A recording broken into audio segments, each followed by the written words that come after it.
Pemirsa, Indonesia dan bangsa-bangsa lain sedang masuk ke dalam era globalisasi.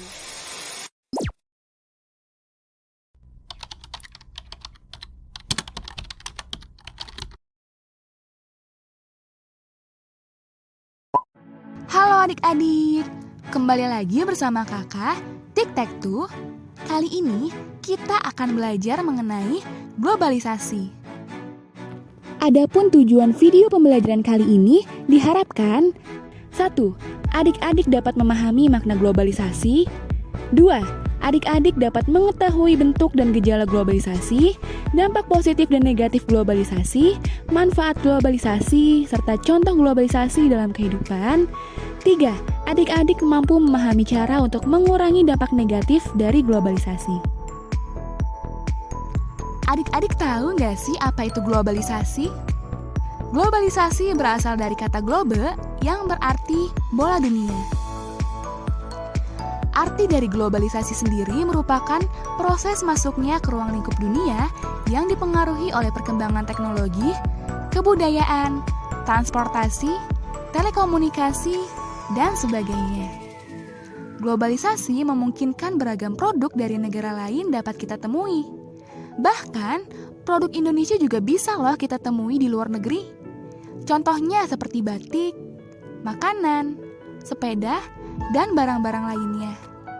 Perkembangan komunikasi dan transportasi menjadikan barang-barang tersebut mudah untuk ditemui di berbagai belahan dunia.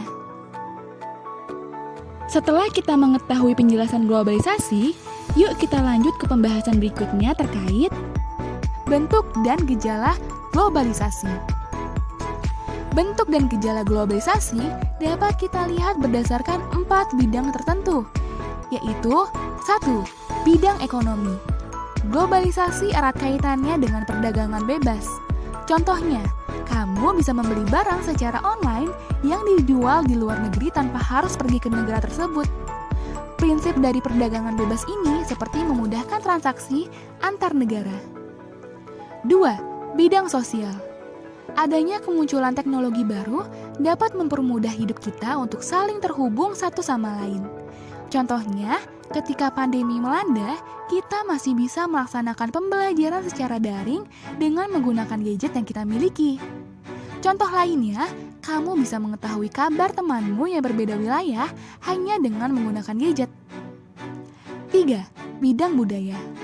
Penggunaan bahasa asing yang semakin marak tidak terlepas dari interaksi budaya yang semakin meningkat di antara berbagai negara. Hal tersebut dapat dipelajari melalui kesenian seperti film atau kunjungan wisatawan asing ke sebuah negara yang membuat penggunaan bahasa asing menjadi semakin masif. 4. Bidang politik.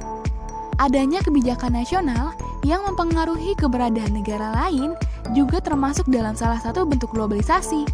Kebijakan tersebut diantaranya ialah kebijakan ekspor, impor, cukai, dan lain-lain. Nah adik-adik, ternyata globalisasi itu memiliki dampak dalam kehidupan kita loh.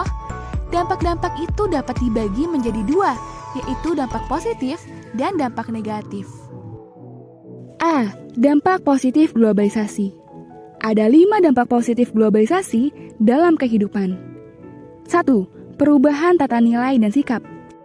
Globalisasi mendukung meningkatnya pembelajaran mengenai tata nilai sosial dan sikap, seperti meningkatnya rasa disiplin, kerja keras, serta kemandirian. 2. Hubungan sosial tanpa batas jarak dan waktu. Globalisasi membuat hubungan sosial menjadi tidak terbatas antara jarak dan waktu. Dengan begitu, hubungan sosial dapat dilakukan dimanapun dan kapanpun. 3. Pertukaran nilai dan budaya.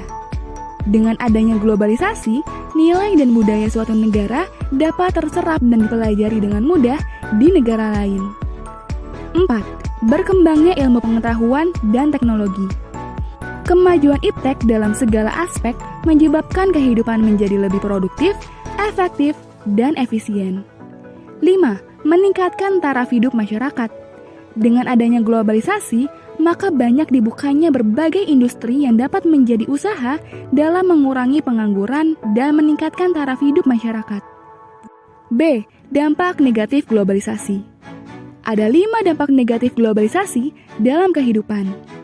1. Pola hidup konsumtif. Perkembangan industri yang pesat di tengah globalisasi membuat penyediaan barang kebutuhan masyarakat melimpah. Ketersediaan itu dapat memicu masyarakat untuk tertarik dalam mengonsumsi barang dengan banyaknya pilihan. 2. Sikap individualistik. Kemudahan yang ditawarkan teknologi dapat membuat orang lupa bahwa manusia adalah makhluk sosial. Hal ini dapat beresiko mengurangi rasa solidaritas, kepedulian, dan rasa sosial satu sama lain. 3. Adanya kesenjangan sosial. Arus globalisasi yang hanya diikuti oleh sebagian kecil individu di lingkungan masyarakat dapat membuat kesenjangan sosial jika tidak diikuti dengan sikap dan kepedulian sosial. 4. Hedonisme. Gaya hidup hedonisme memicu perilaku seseorang yang senang mengonsumsi barang dalam jumlah yang melebihi kebutuhannya. 5. Berkurangnya nilai kearifan lokal. Globalisasi dapat menyebabkan terjadinya pergeseran atau perubahan pada tatanan nilai dan norma yang telah tumbuh dan berkembang di lingkungan masyarakat. Dari dampak-dampak globalisasi yang tadi kita bahas, kita dapat mengetahui manfaat dari globalisasi loh adik-adik. Adapun 6 manfaat globalisasi yaitu 1. Memberikan kemudahan dalam berkomunikasi. 2. Mudah dalam mendapatkan barang dari berbagai negara. 3. Transportasi umum semakin banyak. 4. Banyak dibukanya lapangan pekerjaan baru. 5. Meningkatkan pertumbuhan sektor pariwisata. 6. Demokrasi menjadi lebih transparan. Kemudian, contoh globalisasi dalam kehidupan yaitu sebagai berikut. 1. Mudah dalam mempelajari budaya dan bahasa luar negeri. 2. Sikap toleransi menghargai budaya negara lain lebih besar. 3. Belajar dengan menggunakan teknologi modern dan canggih. 4. Adanya pertukaran pelajar ke luar negeri. Nah adik-adik, untuk mengurangi dampak negatif dari globalisasi, maka kita harus menumbuhkan rasa cinta tanah air. Berpikir global dan bertindak lokal adalah salah satu cara yang bisa kita lakukan agar tidak menjadi korban di era globalisasi. Selain itu, kita juga harus melestarikan nilai-nilai luhur budaya kita agar dapat bersaing di tingkat dunia. Oke adik-adik, sekian dulu pembahasan kita mengenai globalisasi. Tapi sebelumnya, yuk akses link kuis berikut ini untuk mengukur pemahaman kalian tentang materi globalisasi yang telah kita pelajari tadi. Selamat mengerjakan dan sampai jumpa di video pembelajaran selanjutnya.